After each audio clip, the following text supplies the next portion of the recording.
కీర్తనల గ్రంథము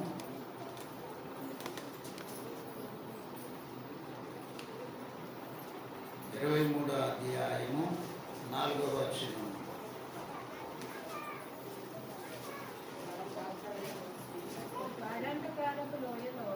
గాఢాంధకారపు లోయలో నేను సంచరించినను ఏ అపాయమునకు భయపడను. నీవు నాకు తోడైయుందువు.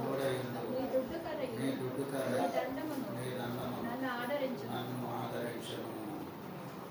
చిన్న ప్రార్థన చేసుకున్నా. పరిశుద్ధులైన మా తండ్రి, దేవా ధ్యానం కొరకు వాక్యం చదువుకొని నామం నాయన కొద్ది సమయం అయోగుడను బలహీనుడను నన్ను మరుగుపరిచి వాక్యం ద్వారా నేను మాట్లాడి మమ్మలను స్థిరపరచును, బలపరచును. పరిశుద్ధాత్మ తండ్రి, ప్రతి ఒక్కరిని బలంగా వాడుకొని దీవించి వర్ధల చేయమని యేసు నామమున వేడుకొనుచున్నాము తండ్రి. ఆమేన్. ప్రభునందు ప్రియులారా, మరి కొద్ది సమయము ఈ వాక్యమును ధ్యానము చేసుకుందాం. ఈ అధ్యాయములో 4వ వచనములో 3వ లైన్లో నీవు నాకు తోడయ్యుండువు, నీ దుడ్డు కర్రయు. సరే, నీవు దుడ్డు కర్ర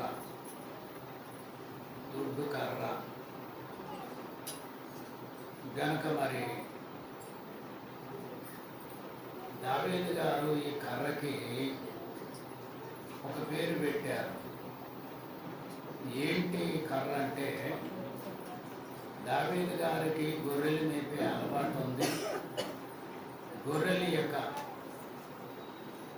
మరి వాటి అనుభవము బాగా ఎరిగినవాడు గనుక దావీదు గారు రాత్రి అయినా పగలైనా నేను నా గొర్రెలను మేపుకుంటున్నా, నేను నా గొర్రెలను కాపులు కాస్తూ ఉన్నా, నన్ను కాసేవాడు దేవుడు, నా గొర్రెలను కాసేవాడు దేవుడు, అలాగే మరి గొర్రెలు లాంటి ఇశ్రాయేలీలను కాపాడేవాడు దేవుడు. ఈ యొక్క మరి దావీదు గారి రాజ్య పరిపాలనలోనికి వచ్చిన తర్వాత దేవుడే నాకు కాపరి అని మరి దేవుని కాపరిగా పెట్టుకున్నాడు. మనిషిని కాపరిగా పెట్టుకుంటే, మనిషిని కాపరిగా పెట్టుకుంటే మరి ఎప్పుడోకప్పుడు మోసం చేసేస్తారు. చాలామందిని చూస్తున్నాం సహజంగా. ఏంటి అంటే, మరి కొంతమంది వాచ్మెన్లుగా పనులకి సిద్ధపడి మరి పనికి నిమగ్నులై ఉంటారు. గనక ఇలాగ కొంతమంది కొన్ని చోట్ల కొన్ని పరిస్థితులను బట్టి ఆయా యొక్క స్థితుల్లో కాపలా కాయటానికి, ఒకవేళ మనుషుడు తన కొరకు కాపలా కాయటానికి మనుషులను పెట్టుకున్నా, తన ఆస్తి కొరకు కాపలా కాయటానికి మనుషులను పెట్టుకున్నా, మరి ఓ రకంగా వారికి ఉన్న పరిస్థితులను బట్టి పెట్టుకోవచ్చునేమో.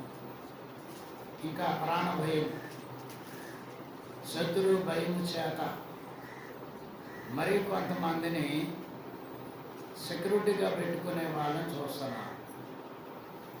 ఎందుచేత అంటే దేవుని మరి నమ్మకము, దేవుని యొక్క నమ్మని వారు, అలాగే దేవుని నమ్మిన వారు, విశ్వసించిన వారు కూడా అనేకులు ఇలా కొంతమందిని చూస్తున్నాం. దావీదు గారికి మరి స్వాచ్ఛ్యం ఆస్తి ఉంది, అలాగే మరి మంచి హోదా దేవుడు ఇచ్చాడు. ఆ పనుల మీద, దస్తావేజుల మీద, వాటి మీద ఆయా రీతులను బట్టి, పరిస్థితులను బట్టి కొంతమంది పనివారు ఉన్నారు, కొంతమంది యుద్ధం చేసేవారు ఉన్నారు. ఎంతమంది పనివారు ఉన్నా, ఎంతమంది నమ్మకంగా ఉన్నా, దేవుని ఏర్పాటుని బట్టి దావీదు గారు మాత్రము దేవుని తనకు కాపరిగా, దేవునిని మాత్రమే తనకు చక్కటి సెక్యూరిటీగా ఏర్పాటు చేసుకున్నట్లుగా తన స్వాస్థ్యానికి, తన దేశానికి, తన చుట్టూ ఉన్న పరిస్థితులను బట్టి దేవుడే నన్ను కాపాడేవాడు, దేవుడే నన్ను రక్షించేవాడని బాగుగా ఎరిగినటువంటి వాడై యెహోవా నా కాపరి. చాలాసార్లు దేవుని నమ్మిన వారిలో ఉన్న విశ్వాసమును బట్టి, దేవుని నమ్మనటువంటి వారిలో ఉన్న కొంచెం అంటే శ్రమ వచ్చినప్పుడు, బాధలో కానీ ఇబ్బందుల్లో కానీ ఈ విశ్వాసి ఈ యొక్క బాధలో ఉన్న వ్యక్తిని కనుక కలిస్తే లేక ఈ వ్యక్తి కనుక వచ్చి ఈ విశ్వాసిని కనుక కలిస్తే, ఈ బాధలన్నీ చెప్పుకుంటే ఈ యొక్క విశ్వాసి ఈ బాధల్లో నుండి వచ్చినటువంటి వ్యక్తికి కొన్ని ఆదరణకరమైన, కొన్ని ధైర్యం పరిచే మాటలు, తన బ్రతుకులో స్థిరముగా నిలబడే యొక్క మాటలు కొన్నిసార్లు కొన్ని అనుభవపూర్వకంగా కొంతమంది చెప్తారు. కొన్నిసార్లు కొన్ని చోట్ల చూస్తే దేవుడు తన ఆత్మ చేత నింపబడి ఈ మాటలు వారికి చెబితే బాగుంటుందని దేవుడి చేత ప్రేరేపింపబడి చెప్పగా, అలా మాటలు చెప్పిగా వినినటువంటి వారు కూడా దేవుని వైపు తిరిగి ధైర్యవంతులుగా ఉండటానికి, దేవునిని మాత్రమే ఆధారం చేసుకొని దేవునికి మాత్రమే లోబడి ఉన్నటువంటి వారికి ఏది ఉన్నా ఏది లేకపోయినా కానీ మరి దేవుడు ఏమంటున్నాడంటే, నీ ఒక్కడుగు నాకుంటే చాలు సమస్తం ఉన్నట్లే. ఏమంటున్నాడు దేవుడు? నీ ఒక్కడు నాకుంటే చాలు సమస్తము ఉన్నట్లే.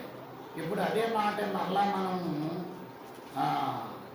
తిరిగేసి మరలా మనం ధ్యానం చేసుకుంటే, దేవుడు మన పక్షాన్ని ఉంటే ఏదీ లోటు ఉండదు, ఏదీ తక్కువ ఉండదు, ఏదీ కూడా ఆటంకం ఉండదు, ఏది ఇబ్బంది ఉండదు. గనక ఏది ఆటంకం అన్నది ఉండదు. ఉన్నా కానీ దేవుడు నీ సమస్య అంతా దేవునికి అప్పగించేసావు కాబట్టి దేవుడే చూసుకుంటాడు. గనక మరి ఫాదర్ దేవదాసయ్య గారు రాజమహేంద్రవర్మ రాజమండ్రి ప్రాంతంలో సూదికొండ మీద ఉన్నప్పుడు మరి ఆయన ఈ మిషనరీలు ఏం చేసేవారు అంటే, వారికి తగిన మరి జీతం లేక చిన్నబిడ్డలకి ఆహారము మరి కొంచెం రావడం, ఆర్థిక పరిస్థితులు మరి రావట్లేదు కనుక కొంచెం ఇచ్చిన సొమ్మును జాగ్రత్తగా వాడుకోండి అని చెప్పి ఆ మిషనరీ పెద్దలు చెప్పినప్పుడు దేవదాసయ్య గారు ఒక పాట రాశారు. ఏం పాట అది అన్న? ఏం పాట అది? ఏం పాట అది? పుస్తకాల జోలికి వెళ్ళొద్దు. ఏం పాట అది? పాడదాం. నాకేమి కొదువా నా తోడుండా, ఇక నాకేమి కొదువా నా తోడుండా, శ్రీకరుండగు దేవుడే నా శ్రేష్ఠ పాలకుడు, నా ఏక రక్షకుడు, నా ఏక రక్షకుడు. గనక దేవదాసయ్య గారు పరమదేవుడే నా పక్షమై ఉన్నాడు, నాకేమి కొదువా? కష్టాల్లో ఉన్నప్పుడు నాకేమి కొదువా? ఆర్థిక ఇబ్బందుల్లో ఉన్నప్పుడు నాకేమి కొదువా? గనక ఏది నాకు కొదువు లేకుండా మరి దేవుడు ఉన్నాడు, నాకేమి కొదువని మరి పాట రాసి పాటను పాడినప్పుడు చాలా వాగ్దానములతో కూడిన మరి పాట. గనక నాకేమి కొదువా? గనక మీకేమైనా కొదువులు ఉన్నాయా? ఏమైనా ఉన్నాయా? ఉన్నాయా లేవా? బాగా గుర్తుపెట్టుకోండి. లేవంటే ఓ రకమైన పరిస్థితి, ఉన్నాయంటే ఓ రకమైన పరిస్థితి. లేవనుకోండి ఉన్నాయి పోతే లేచి వస్తాయి. కాబట్టి ఉన్నాయనుకోండి, ఏమున్నాయో అవి కాకుండా మళ్ళీ వేరే వస్తాయి. కాబట్టి ఎన్ని శ్రమలున్నా ఏమున్నా కానీ మరి దేవుడు మన పక్షంగా ఉన్నాడు. దేవుడు నా పక్షంగా ఉన్నాడు అంటే ఇంకేం అవసరం లేదు. దేవుడు నా పక్షంగా ఉన్నాడు, ఇంకెవరు అవసరం లేదు. అంత గొప్పగా మరి నమ్మి మరి దేవుని వాగ్దానం బట్టి నాకేమి కొదువ. ఈ దావీదు గారు కూడా దేవుడే నాకు కాపరై ఉంటే ఇక నాకు శత్రువు ఎవరు, గనక నాకెవరు శత్రువులు లేరు అని ఇలాగున తనలో ఉన్న అనుభవాన్ని దేవునితో పంచుకుంటూ దేవునిలో ఉన్న మరి ఫలాన్ని తాను అందుకుంటూ దేవునిని మాత్రమే కాపరిగా పెట్టుకొని ఈ 4వ వచనములోనికి మరి వచ్చేసరికి 3వ భాగంలో నీవు నాకు తోడయ్యుందువు.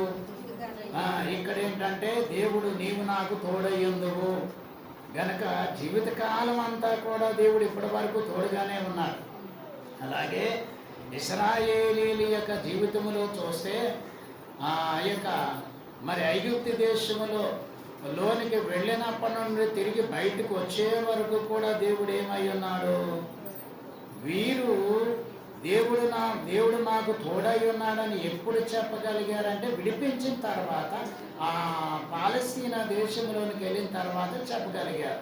అయితే వారి పెద్దలకి ఇచ్చిన వాగ్దానమును బట్టి దేవుడు ఏం చేశాడు అంటే వారి దగ్గరికి దేవుడే దిగి వచ్చి నేను మీకు తోడై ఉంటాను ఏమన్నాడు ఆయన, నేను మీకు తోడై ఉంటాను. గనక కష్టాల్లో ఉన్నప్పుడు, దారి తెలియనప్పుడు, సమస్యలు సతమతం అయిపోయేటప్పుడు గనక ఎవరో ఒకరు వస్తే మనకి ఏదో రకమైన మార్గములు మరి అవి మనకు తెలియచేసినప్పుడు మన ఇరకాటములో నుండి బయటికి రావడానికి దేవుడు మనకి ఇచ్చిన ఒక మార్గం, ఒక దారి. గనక ఇప్పుడు నీవు నాకు తోడై ఉన్నావు, తోడై ఉందువు గనక ఈయనైతే నీవు నాకు తోడై ఉందువు. ఇశ్రాయేలీలకైతే దేవుడు నేను మీకు తోడై ఉన్నాను. ఎప్పటి వరకు తోడై ఉన్నాడు ఆయన? అక్కడ ఐగుప్తు దేశములో నుండి వారిని విడిపించే వరకు, అద్భుతాలు చేసి వారిని బయటికి తీసుకొచ్చే వరకు కూడా దేవుడు వారికి తోడుగానే ఉన్నాడు, తోడుగానే ఉన్నాడు. గనక దేవుడు వారికి తోడుగానే ఉన్నాడు. తోడుగా ఉన్నట్లు కొంతమంది మరి ప్రార్థనా పరులు, ధ్యాన పరులు, దేవునికి భయపడేవారు దేవుడు తోడుగా ఉన్నాడని కొందరు తెలుసుకున్నారు. గనక మరికొందరైతే దేవుని సహాయము ద్వారా ఎలా దేవుడు మమ్మల్ని నడిపించాడని చెప్పుకోగలరు. గనక అలా నడిపించాడని చెప్పుకోవడానికి దేవుడు వారికి తోడుగా ఉండి నడిపించిన విధానాన్ని వారు గుర్తు చేసుకున్నారు. అలాగే మరి దేవుడిని తోడుగా లేకపోతే మనము ఓ పాట పాడతాం. దేవుడు తోడుగా ఉండకపోతే ఏ ప్రాణి, ఏ జీవి, ఏ పక్షి ఎవరు కూడా ఏం చేయలేరు, నిలవలేరు. గనక దేవుని తోడు చాలా గొప్పది. మనుషుడు నమ్మినా నమ్మకపోయినా, మనుషుడు దేవుని మాటలు విన్నా వినకపోయినా, ప్రార్థించినా ప్రార్థించకపోయినా గనక మరి దేవుడు ఈ సృష్టి అంతటినీ కాపాడుతున్నాడు. అది దేవుని చిత్తం. ఈ సృష్టిలో గనక మరి సైతానీక క్రియలు జరుగుతున్నాయి. కొందరిని బలవంతంగానైనా కొందరిని రక్షించుకొని తన ఏర్పాట్లో ఉండటానికి దేవుడు వారికి కనబడి, దేవుడు వారికి తోడై ఉండి, దేవుడు వారికి మరి కొన్ని మంచి వాగ్దానములు గనక ప్రార్థన చేసుకోవడానికి, జీవించడానికి కావలసినటువంటి సదుపాయాలు కూడా దేవుడు కలిగిస్తాడు. గనక దేవుడు నాకు తోడై ఉండకపోతే, దేవుడు మనకి తోడై ఉండకపోతే మన బతుకులు ఎలాగుండనో. దేవుడు తోడై ఉండటానికి ఇమ్మానుయేలు అనగా దేవుడు మనకి తోడు. ఇక్కడ వాక్యము తోడు, ఇక్కడ శరీరధారిగా వచ్చిన యేసుక్రీస్తు ప్రభువు ఏం చెప్తున్నాడు, నేను మీకు జతగా, స్నేహితుడుగా, మరి బంధువుగా మీకు తోడుగా వచ్చి ఉన్నానని దేవుడు వాగ్దానం ఇచ్చాడు. గనక దేవుడు తోడుగా ఉండకపోతే, దేవుడు తోడుగా రాకపోతే మనుషుల యొక్క బ్రతుకులు చాలా మరి కష్టాల్లోనికి వెళ్ళిపోతాయి, సైతాను యొక్క శోధనలు ఎక్కువ అవుతాయి. ఇప్పుడు దేవుడు తోడుగా ఉన్నాడు కనుక ఒకదరిన దేవుడు తోడుగా ఉన్న దేవుని స్వాస్థ్యాన్ని లేక దేవుని సంఘాన్ని, దేవుడు ఏర్పాటు చేసుకున్న కుటుంబాన్ని ఏం చెయ్యాలి? సాతానుడు ఏం చెయ్యాలి? ఏం చెయ్యాలి? పాడు చేయాలి. దేవుడు యొక్క ఏర్పాటును పాడు చేయాలి. సాతానుడు చేసిన మరి మొట్టమొదట వాని తలంపు ఏంటంటే, దేవుడు ఎంత గొప్పవాడు, దేవుడు ఎంత బలవంతుడు, ఎంత పరిశుద్ధుడు, ఈ యొక్క లూసిఫర్ ప్రధాన దూత వీడికి అన్నీ తెలుసు గనక నేను దేవుని కంటే కొంచెం తక్కువగా ఉన్నాను, అన్ని పనులు నేనే చేస్తున్నానని తలంపు రాగా వీడు మరి ఇక్కడే ఉంటే మరి వీడు అందరిని నాశనం చేస్తాడని దేవుడు వానికి ఎందుకు వెళ్ళాడు. వాడు పడుతూ ఏం చేశాడంటే, ఏది మంచి పని చేసినా దానిని నేను ఏం చేస్తాను? పాడు చేస్తానని మరి వాని యొక్క తలంపై ఉంది. అలాగే మరి ఆదామవ్వలు దేవుని మరి కుటుంబము ఏదేను తోటలో ఉన్నప్పుడు వారు ఎంత కడగా, ఎంత మంచిగా, ఎంత ఆనందముతో, ఎంత సంతోషముతో ఉన్నారు గనక చెప్పకూడని మాటలు వారికి చెప్పి, వినిపించకూడని మాటలు వారికి వినిపించి ఏం చేశాడు? ఈ పండు తింటే మీరు దేవతలైపోతారు అని వారికి తప్పుడు బాధలు చెప్పి వారి మనసులు మార్చేశాడు. మార్చేయటం వలన మరి వారు ఆ పండు తిన్నందువల్ల ఏమొచ్చింది? కుటుంబానికి శ్రమ వచ్చింది. గనక కుటుంబానికి శ్రమ వచ్చింది. ఈ కుటుంబానికి శ్రమ రావటం వలన ఈ కుటుంబాన్ని దిద్దటానికి ఇప్పుడు మూడో వ్యక్తిగా దేవుడే ఆ యొక్క కుటుంబములోనికి, సంఘములోనికి రావలసి వచ్చింది. అలాగున మరి కుటుంబములోనికి, సంఘములోనికి వచ్చినప్పుడు ఆయన గనక మరి తన సంఘాన్ని కాపాడుకోవడానికి కొన్ని సరిహద్దులు ఏర్పాటు చేశారు. సముద్రానికి సరిహద్దులు ఉన్నాయి, ఆ సరిహద్దు దాటి యువతలకి రాకూడదు. ఇలాగున మరి కొన్ని కారణాలను బట్టి మరి కొన్ని సరిహద్దులు ఏర్పాటు చేసి సరిహద్దుల్లోనే ఉండమన్నారు. గనక కుటుంబానికి ఒక సరిహద్దు ఉంది, తల్లిదండ్రులకు ఒక సరిహద్దు ఉంది, బిడ్డలకు ఒక సరిహద్దు ఉంది, నాయకులకు ఒక సరిహద్దు ఉంది, పాలకులకు ఒక సరిహద్దు ఉంది. అందరి సరిహద్దుల మీద, అందరి మీద అధికారం కలిగింది ఎవరికి? దేవునికి. గనుక ఈ అధికారములోనే మనం ఉన్నాం. ఇప్పుడు ఏం చేశారంటే, దేవుడు ప్రార్థన చేస్తున్నాడు కనుక మరి మన అందరం చూసి దేవుడు ఏమంటాడు అమ్మా? అందరం చూసి దేవుడు ఏమంటారు? ఏమంటారు? నాకు వినపడట్లేదు. అంటే ఏమంటారంటే, యేసుక్రీస్తును ఎందరు అంగీకరించిన వాళ్ళందరూ దేవుని పిల్లలు. గనక దేవుని పిల్లలు, ఇప్పుడు దేవుని పిల్లలు మరి ఆయన దేవుని కుమారుడని ఒప్పుకోవడం వలన, పాప విమోచన క్రయధనముగా ఆయన వచ్చినాడని మనం నమ్మడం వలన మనకి దేవునికి మధ్య కలిగిన బంధం ఏంటంటే, ఆయన మన తండ్రి, సృష్టికర్త, మనం ఆయనకి ఏమై ఉన్నాము? పిల్లలు. కాబట్టి పిల్లల్ని కాపాడే బాధ్యత తల్లిదండ్రులు ఎంతవరకు ఉంటుంది?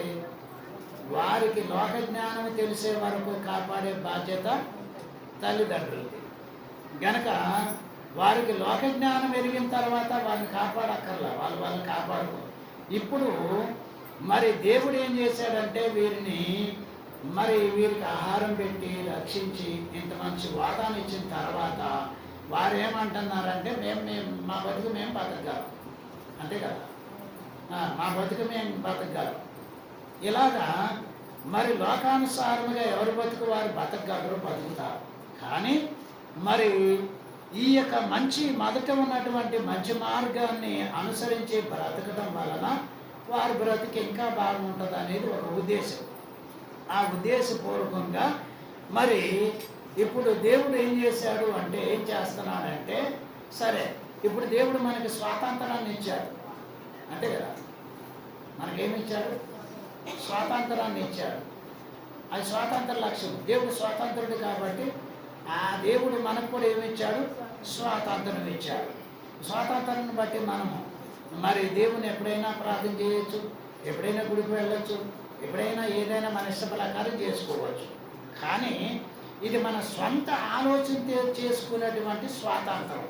కానీ నా ఇష్టం కాదు, నీ ఇష్టం నా పట్ల జరిగించమని అంటే మన స్వాతంత్రాన్ని కూడా దేవుని చేతికి అప్పగించినట్లు అవుతుంది. మన స్వాతంత్రాన్ని దేవుడి చేతికి అప్పగించినప్పుడు అప్పుడు మన కలిగిన సర్వ సంపదలు కానీ మనకు కలిగిందంతా కూడా దేవుడే మన చూసుకోను గనక దేవుడే చూసుకోను. ఇక్కడ ఇప్పుడు దేవుని స్వాచ్ఛమైన సంఘమైన ఈ సంఘము చుట్టూ కూడా దేవుడు ఏమేశాడు? కంచి వేశాడు. అమ్మ ఏం వేశాడు? కంచి వేశాడు. గనక మరి కంచిలో ఉంటేనే మనిషికి ఏముంటుంది? కాపుదల ఉంటుంది. ఈ కంచి దాటి అవతలికి వెళ్తే కాపుదల ఉండదు. కాబట్టి దేవుని వాగ్దానములను అనుసరించి మనం దేవుడు ఏర్పాటు చేసినటువంటి ఆ యొక్క సరిహద్దుల్లోనే జీవించాలి. ఎక్కడ జీవించాలి? సంఘ సరిహద్దుల్లో, కుటుంబ సరిహద్దుల్లో, ప్రార్థన సరిహద్దుల్లోనే జీవించాలి. ఇలాగ అదుపు తప్పి దారి తప్పి జీవిస్తే ఏమొస్తాయి? శ్రమలు వస్తాయి. ఇది వారికి వారు తెచ్చుకున్నటువంటి శ్రమే. గనక దేవుని యొక్క ఏర్పాట్లో సరిహద్దుల్లో ఉన్నటువంటి వారికి దేవుడు సెలవిచ్చిన మాట నిర్గమకాండము 15వ అధ్యాయము 26వ వచనములో, నీ దేవుడైన యెహోవా మాట మీరు శ్రద్ధగా వినిన ఎడల ఆయన దృష్టికి న్యాయమైనది చేసి ఆయన ఆజ్ఞలకు విధేయులై ఆయన కట్టడలు అనుసరించి నడుచుకుని ఎడల నేను ఐగుప్తులు కలుగజేసిన రోగములు ఏది రాని ఒకవేళ వచ్చిందనుకోండి, ఈ సరిహద్దుల్లో ఉన్నావు కాబట్టి ఏం చేస్తాను? నేను బాగు చేస్తాను. ఈ సరిహద్దుల్లో ఉన్నావు కాబట్టి దేవుడు నీకెంత గొప్ప వాగ్దానములు ఇచ్చారు. గనక మరి ఇప్పుడు ఈ యొక్క దుడ్డు కర్ర అంటే కొన్ని గొర్రెలు కాసేటప్పుడు గొర్రెలు కొన్ని మరి మంచి గొర్రెలు ఉంటాయి, కొన్ని మరి ఏం చేస్తాయంటే వాటి ఇష్టానుసారంగా వాటి వెళ్ళిపోతుంటాయి. అది ప్రమాదమా? అది ఏమైనా మరి ప్రమాదకరమైన స్థలమా?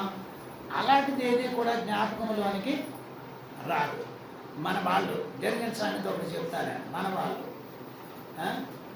మరి ఒక బస్సు సువార్తకి సిద్ధపాటు చేసుకొని లక్కున కాన్పూర్, జైపూర్ ఆ మధ్య దారిలో వెళ్ళేటప్పుడు ఎక్కువగా పెద్ద పెద్ద చింత చెట్లు వస్తాయి. చింత చెట్లు మనకు ఎక్కువగా చింతపండు వచ్చేది ఎక్కడి నుంచి అంటే అటు నుంచే. చింత చెట్లు చాలా పెద్ద వందల సంవత్సరాల నుంచి ఉంటాయి. ఆ చింత చెట్ల కింద మరి ఒక గొర్రెల కాపరి మధ్యాహ్నం పూట ఈ గొర్రెల చింత చెట్టు కింద ఆపు చేసి గనక ఆ గొర్రెల కాపరి కూడా సన్నగా కొంచెం అలసట వలన నిద్రలోకి వెళ్ళిపోయారు. కొంతసేపటికి గొర్రె ఏం చేసిందంటే ఒక పంట సందుల్లోకి లోయల్లోకి దిగి దానికది వెళ్ళిపోయింది. ఒక గొర్రె వెళ్తే మిగతా గొర్రెలన్నీ వెళ్ళిపోయింది. తీరా ఈ గొర్రెలు కాపరి చూసుకునేటప్పటికి ఈ గొర్రెలన్నీ కూడా ఏమైపోయినాయి అంటే లోయల్లోనికి వెళ్ళిపోయింది, ప్రమాదంలోనికి వెళ్ళిపోయింది, కష్టాల్లోనికి వెళ్ళిపోయింది. అలా కష్టాల్లోనికి వెళ్ళిపోయినటువంటి ఈ గొర్రెలు మరి గొర్రెల కాపరి చూసి ఏం చేశాడు అంటే గొర్రెలను గొర్రెగా తాను మారిపోయి గొర్రెలాగా ఆ గొర్రె భాషతో అరవటం మొదలుపెట్టాడు అన్నమాట. ఏం చేశాడు? గొర్రె భాషతో అరవటం మొదలుపెట్టాడు అమ్మా.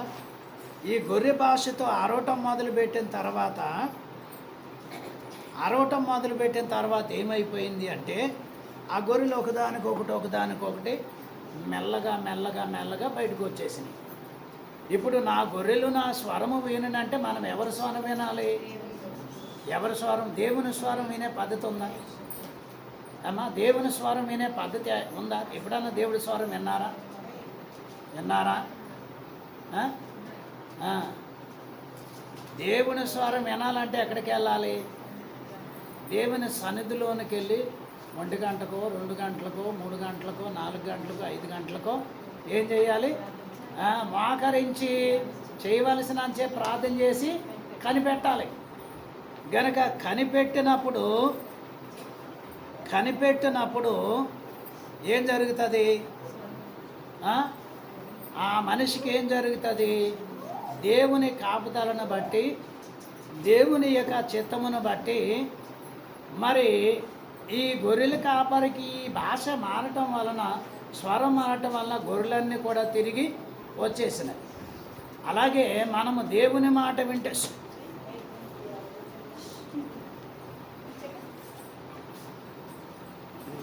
పట్టుకోండి, వదిలిపెట్టకండి.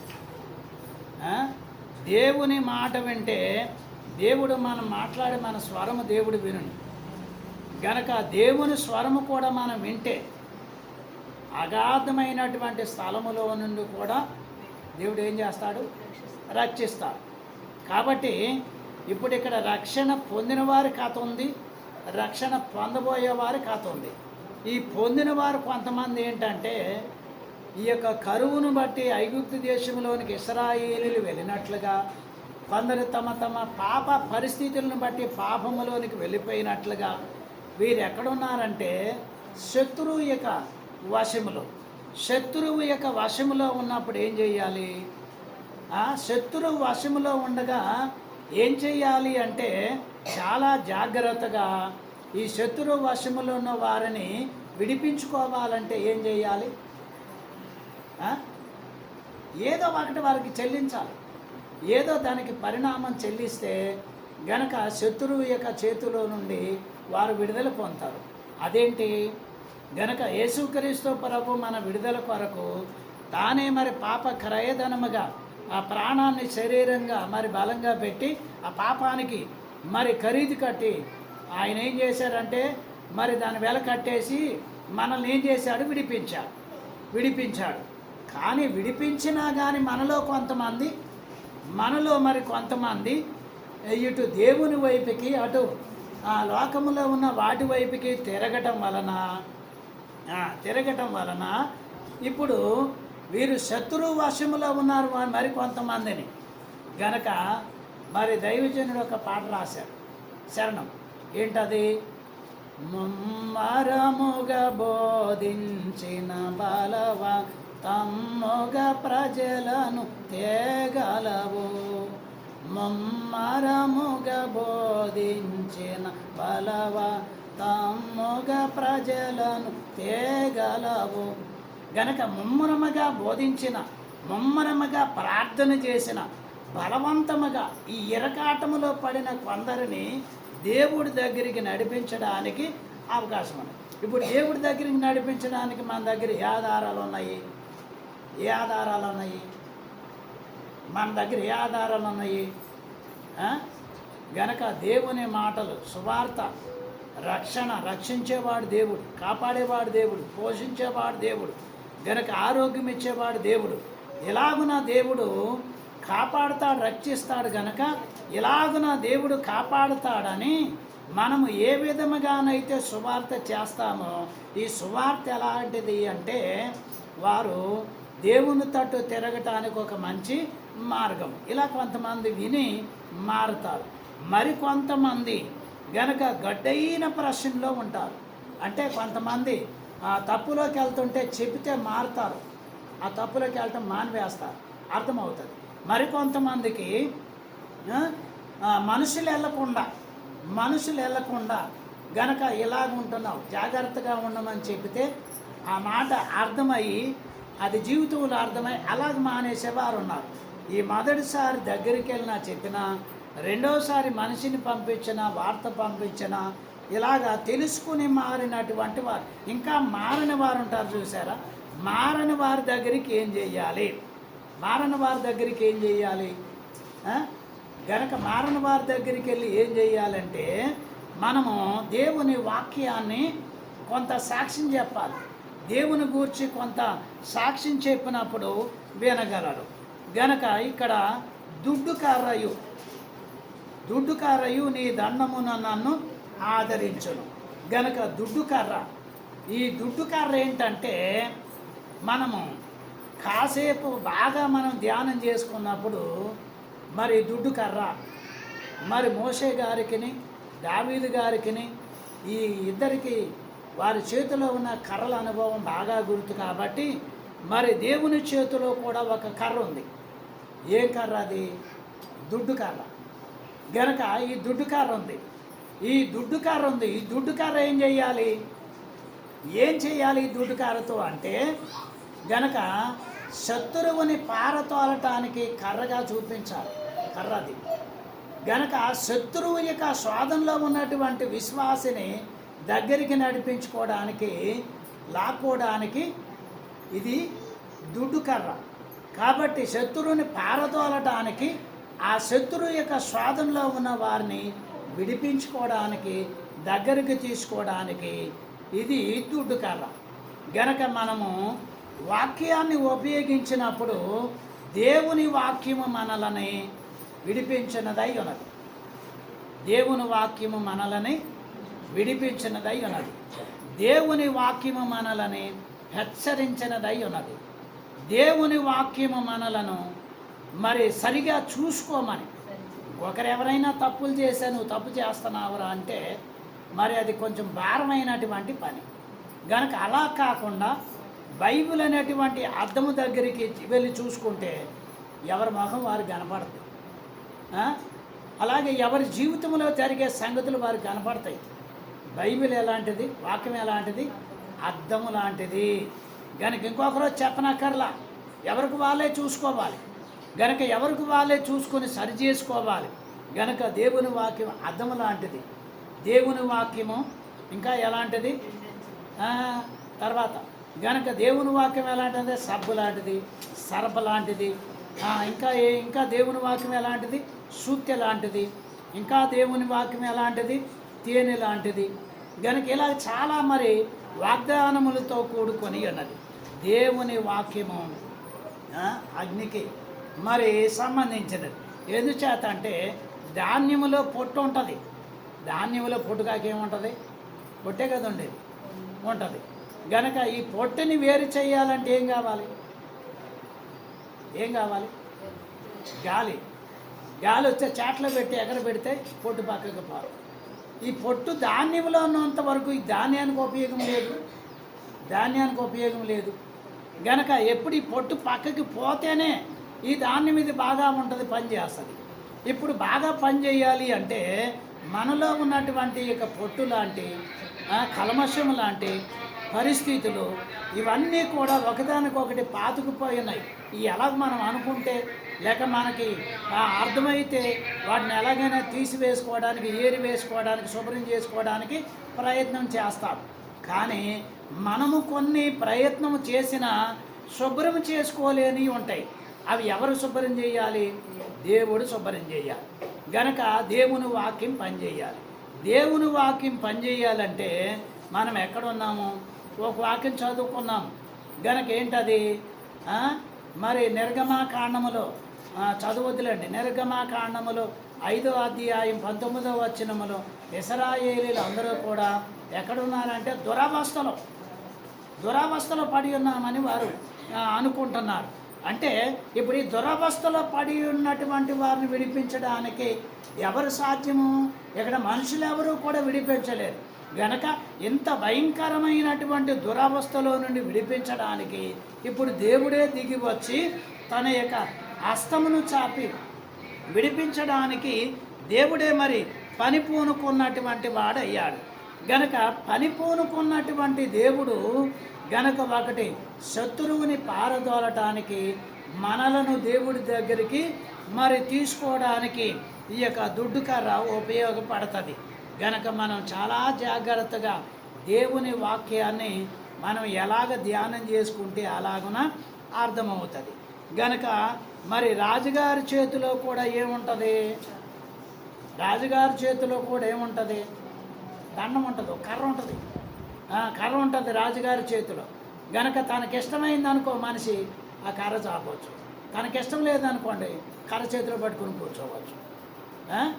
గనక ఇప్పుడు ఎవరికైనా ఏదైనా అవసరం కావాలి, అవసరం ఉంది అని అంటే ఆ రాజుగారితో చెప్పడానికి దగ్గరికి రావాలంటే, వారి దగ్గరికి వెళ్ళాలంటే రాజుకి ఇష్టమై ఉంటే ఏం చేస్తాడు? ఈ కర్ర చాపుతాడు. రాజుకి ఇష్టం లేదనుకోండి, కర్ర చాపడం. ఇప్పుడు మరి ఎవరికి ఇష్టమైనటువంటి కార్యాలు ఎవరికి వారే చేసుకున్నప్పటికీ దేవుని ఇష్టాన్ని నెరవేర్చడానికి మనం కూడా ఏమై ఉండాలి గనక మరి అది పట్టించాలి. మరి ఎస్తేరు గ్రంథము 5వ అధ్యాయము మొదటి వచనం 3వ దినమందు ఎస్తేరు రాజభూషణములు ధరించుకొని రాజనగరు యొక్క ఆవరణములో రాజు సన్నిధికి వెళ్ళి నిలిచెను. రాజునగరు ద్వారమునకు ఎదురుగానున్న రాజావరణములో తన రాజాసనము మీద రాజు కూర్చుని ఉండెను. రాణి అయిన ఎస్తేరు ఆవరణములో నిలువడి యుండుట రాజు చూడగా ఆమె యందు అతనికి దయ పుట్టెను. రాజు తన చేతిలో నుండి బంగారపు దండమును ఎస్తేరు తట్టు చాపగా ఎస్తేరు దగ్గరకు వచ్చి దండము యొక్క కొనముట్టెను. గనక ఇక్కడ చూడండి, ఈ రాజు పరలోక దేవునికి సాదృశ్యముగా ఉన్నాడు అనుకుందాం. గనక రాజే ఈయన. గనక ఎస్తేరు మరి వధువు సంగమునకు సాదృశ్యముగా ఉంది అనుకుందాం. గనక ఇప్పుడు ఈ యొక్క ఎస్తేరు మరి కుటుంబం అంతా, తన జనులంతా కూడా శ్రమలో ఉన్నారు. 4వ అధ్యాయములు 3 దినాలు ప్రార్థన చేశారు. గనక ఈ 5వ అధ్యాయములో ఇప్పుడు రాజు దగ్గరికి వెళ్ళటానికి సందు దొరకలేదు. ఎక్కడికి వెళ్ళటానికి? రాజు దగ్గరికి వెళ్ళటానికి సందు దొరకలేదు. మొదటి 4వ అధ్యాయములో మరి రాజు దగ్గరికి నేను పిలువపడలేదు, వెళ్ళలేదు, ఈ సమాచారం చెప్పడానికి వీలు పడలేదు. గనక రాజు ఆజ్ఞ లేకుండా ఎవరూ కూడా వెళ్ళకూడదు. ఈ సంగతులన్నీ జరిగిన తర్వాత మరి ఆమె మొద్దుకై మరి 3 దినాలు ప్రార్థన చేసిన తర్వాత మరి ఈ 5వ అధ్యాయంలోకి వచ్చేసరికి 3 దినాల ప్రార్థన ముగింపయ్యి అప్పుడు రాజ ఆవరణములో మరి రాజుగారు ఉండేటువంటి ఆ యొక్క సింహాసనం మీద ఉండేటువంటి ఆ స్థలానికి ముందు భాగములో ఆవరణము దగ్గర, ద్వారము దగ్గర నిలువబడినప్పుడు రాజుగారు చూశారు, ఎస్తేరును చూశారు. ఎస్తేరును చూడగా రాజుగారికి ఏమొచ్చింది? ఇష్టము పుట్టింది. ఇష్టము పుట్టగా రాజుగారు ఏం చేశారు? బంగారపు దండమును చాపాడు. గనక ఇష్టము మరి ఆ యూదులంటే దేవునికి ఇష్టం గనక మరి ఆ ఏరుకున్నటువంటి జనాంగము గనక దేవుడు మరి జనాంగం నాశనం అయిపోతూ ఉంటే ఊరుకోడు గనక మరి అలాగే ఈ యొక్క పరిస్థితిలో ఉన్నటువంటి వీరిని రక్షించడానికి మరి రాజుగారి దగ్గరికి వెళ్ళటానికి ఈ ప్రార్థన ఏం చేసింది? ప్రార్థన ఏం చేసింది?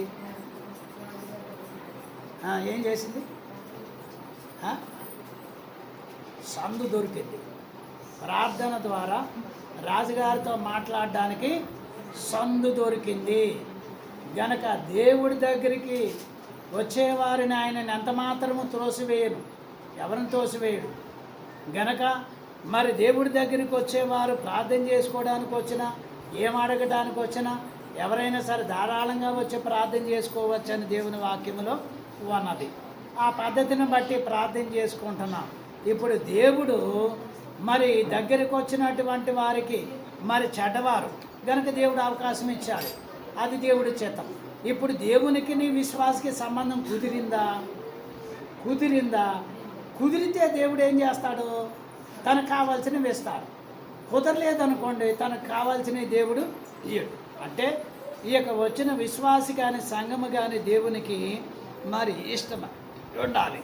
గనక దేవునికి ఇష్టమైన ప్రార్థనలు, దేవునికి ఇష్టమైనటువంటి ప్రార్థన చేస్తే దేవుడు అంటండి ఆ ప్రార్థన చేసినప్పుడు వింటాడంట, చెవుగ్గి వింటాడంట.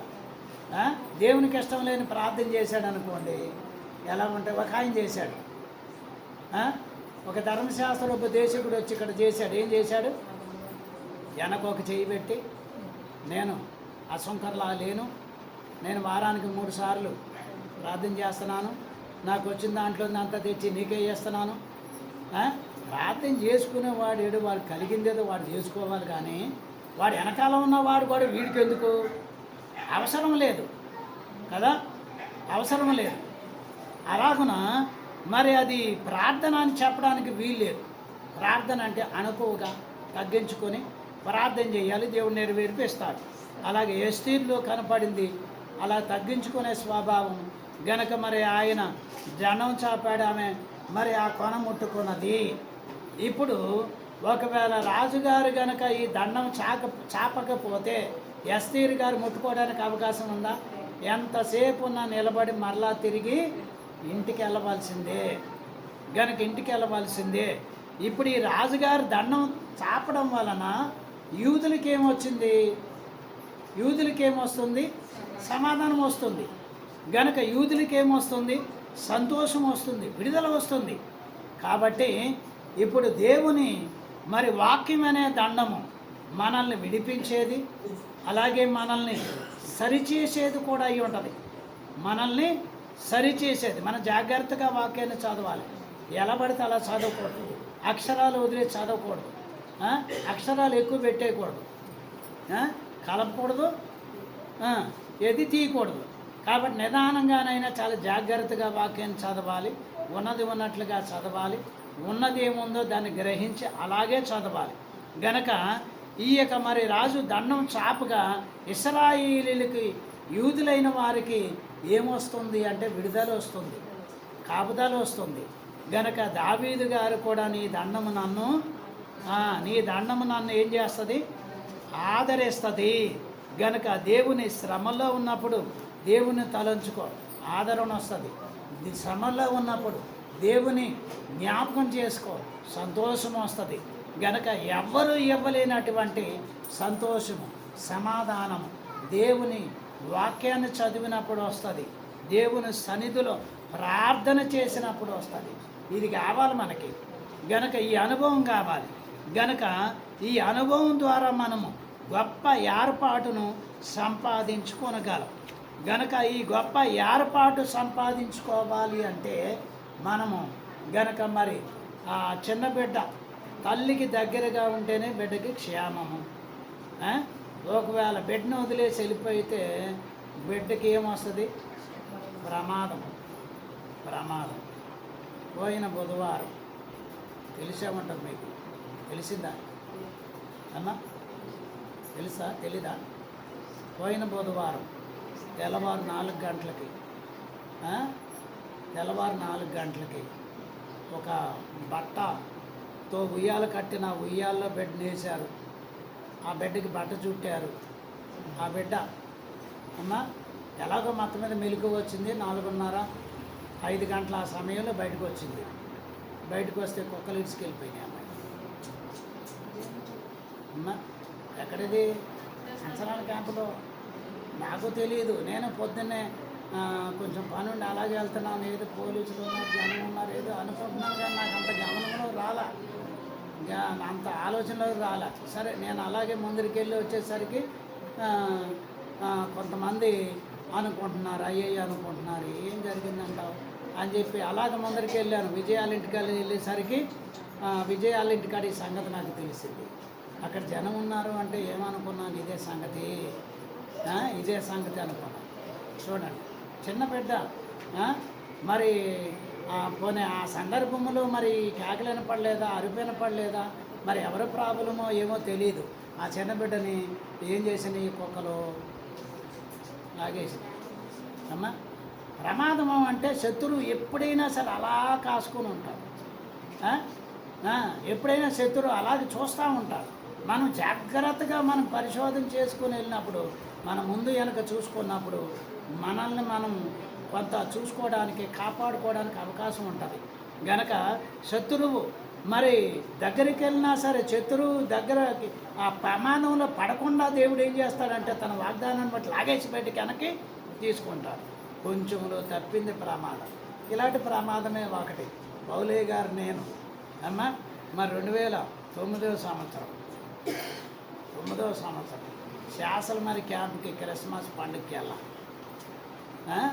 ఇలాగా ఆ పండుగకి వెళ్ళేటప్పుడు మరి చలికాలం కాబట్టి చలికాలం కొద్దిగా మరి మేము వెళ్ళే మార్గంలో కొంచెము అంచనాల క్యాంపుకి వెళ్ళే కాలువ దగ్గర ఒక చిన్న బడ్డీ ఉంటే ఇద్దరం కలిసి టీ తాగుదామని బండి ఆఫ్ చేసి టీ తాగుతున్నాం. బాగా మరి ఒక ఇద్దరు ఎత్తుగా పొడుగ్గా బాగా బలంగా ఉన్న ఇద్దరు యవనస్తులు వచ్చారు. సర్రని వచ్చి మా బండి ముందు ఆపేది. కర్మ కానీ మమ్మల్ని పొద్దులేదురా బాబా నీకు థ్యాంక్స్ అని చెప్పి మెల్లిగా టీ తాగితే ఎక్కడికి వెళ్ళాలి ఏంటి అని అడిగితే రాయచూరు వెళ్ళాలి సార్ అని. మరి ఎక్కడి నుంచి వస్తున్నావు అంటే హౌస్పేట నుంచి వస్తున్నాను. అవునా అన్నాను. సంతోషం. ఇవన్నీ చెప్పిన తర్వాత కొంచెం జాగ్రత్తగా వెళ్తే బాగుంటుంది కదా. అందులో ఒకడేమో తెలుసా, మా బండి మా ఇష్టం సార్, నీకెందుకు ఈ గొడవ ఇలాగ అన్నాడు. నిజమైన బాబు, మరి నీ బండి నీ ఇష్టం కాకపోతే మా దగ్గరే ఉంది.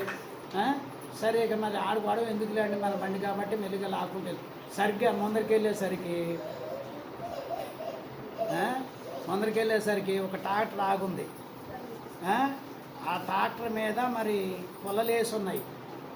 ముందర తోలినోడికి సరిగ్గా ఈ స్పాట్లో తగిలితే ఆ కర్ర పెద్ద దొంగ అన్నమాట, బాగా మంచి పెద్ద కర్ర. అది స్పాట్లో తగిలితే ఇక్కడ నుంచి దగ్గరికి ఒక 20 ఫీట్లు వెనక్కి పడి ఆ ఫస్ట్ పడినోడు తల పగిలిపోయి మెడత బయటికి వెళ్ళిపోయింది. ఇక రెండో వాడు సంగతి ఏంటంటే రెండో వాడికి తగిలే పరిస్థితిలో వాడు కొట్టుకుంటున్నాడు. ఇక ఆ దారిలో వచ్చేవాళ్ళు ఎవరు లేరు. మా బండిలో వాటర్ తీసి ఏదో అవుతాయి కదా, ఏదో నీళ్ళు పోసేద్దాం సంగతి దేవుడు అలా మూత తీసి నీళ్ళు పోసేటప్పటికి అక్కడ ప్రాణం అయిపోయింది. చూడండి, మాట దేవుడు సాయం చేశాడు. మెలిగి వెళ్ళరా అన్నాడు, వినిపించుకున్నాడు. వినలేదు. కాబట్టి గనక ఏదో రకంగా దేవుడు సాయం దగ్గరికి వస్తుంది. విన్నావా సరే, వినకపోతే అది అనుభవంలోకి వచ్చిన తర్వాత కానీ అప్పుడు తెలియదు. ప్రతి ఒక్కరికి కూడా చాలా సూక్ష్మంగా అర్థమై చిన్న చిన్న విషయాలు. దావీదు గారు అంత గొప్పగా దాన్ని పరిశీలన చేశాడు కాబట్టి నీ దుడ్డు కర్ర. దావీదు గారు ఎక్కడ ఉన్నారంటే అప్పుడు శ్రమలో. ఎక్కడ? అబ్షాలోము కుమారుడు ఏం చేశాడు, జనాన్ని తీసుకొని నేను రాజు అయిపోవాలని గుర్రాలని రథాలను మనోడు పరిగెత్తేస్తున్నాడు. ఇంకేముంది, రాజా నువ్వు ఎవరినైనా రాజుని చేసావంటే నేను ఎవరు రాజుని చేయలేదంటే అక్కడ నీ కుమారుడు ఏం చేస్తున్నాడో తెలుసా, జనాన్ని పోగు చేసుకొని గుర్రాలు రథాలు చేసుకొని అబ్షాలోము రాజు అంటున్నాడని చెప్పాను.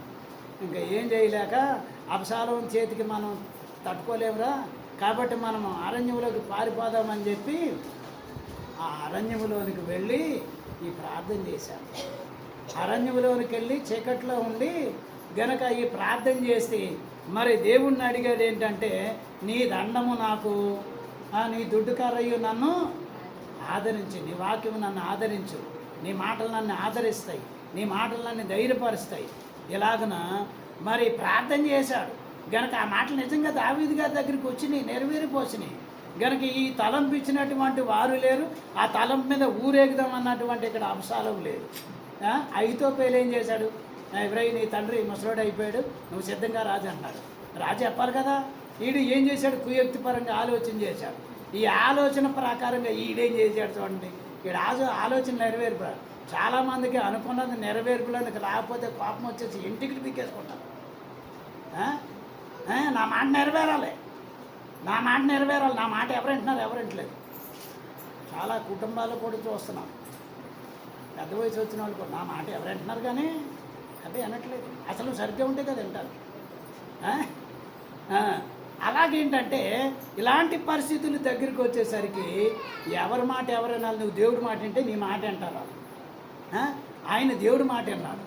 కాబట్టి ఈ అహీతోపెలు ఎలాంటి ఆలోచన కలిగిన వాడు కనుక ఏం చేశాడంటే, బైబిల్లో బాగా చదివారు లేదు తెలిసి బాగా చదివితే 7 ఉన్నారు స్వహత్య చేసుకుని చచ్చిపోయిన వారు. ఇక కుటుంబం అంటే ఇష్టపడిన వారు, కనుక అనుకున్నది నెరవేరక ఊరేసుకుని చచ్చిపోయిన వారు, ఇల్లు తగలబెట్టుకుని చచ్చిపోయిన వారు, ఇలాంటి వాళ్ళు 7 మంది ఉన్నారు. ఆ అహీతోపెలు కూడా దీంట్లో వాకడం. ఏం చేశాడు, ఇంటికి వెళ్ళిపోయి శుభ్రంగా ఇంటికి లోపలికి ఎడబెట్టుకుని ఉరిపెట్టుకుని చచ్చిపోయాడు. కారణం ఎవరు చెప్పండి, తనకు తానే కారణం. చాలామంది అంటారు బతకలేక కాదు, ఎంత సందర్భం ఇచ్చినా కానీ చాలామంది సమాధానాలు ఎలాగుంటాయి అంటే, ఒరే జాగ్రత్తగా ఉండంటే, ఇదిగో నలుగురు వచ్చి 4 మాటలు చెప్పారనుకో, మీ అందరికీ ఎలా సమాధానం చెప్పాలి నాకు తెలుసు. వీడి దగ్గరున్న అసలైన సమాధానం ఏంటిది? కర్మ కాకపోతే అసలైన సమాధానం ఏంటి? అది కాదు సమాధానం.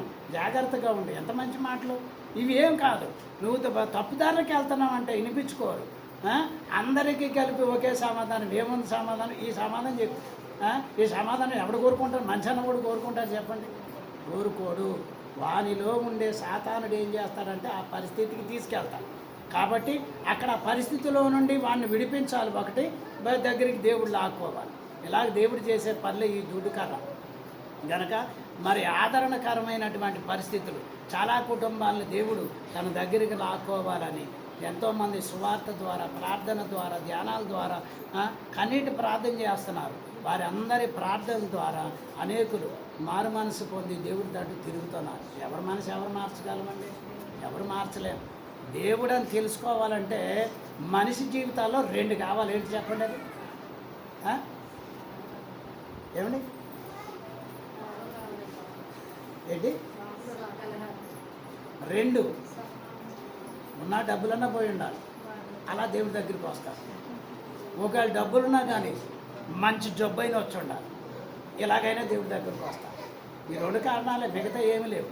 ఏదో ఒక శ్రమ ఉంటే దేవుడు తెలుసుకుంటారు అమ్మా. కాబట్టి మన అందరం ఎవరంటే ప్రార్థనా పరులు. ప్రార్థన చేయాలి. ఒక మనిషి ద్వారా దేవుడు రక్షణలోకి తీసుకొచ్చి ఉండేది ఎంత సంతోషమో, ఎంత ఆనందమో. ఎంతోమందిని రక్షించడానికి దేవుడు ఏం చేస్తున్నాడంట?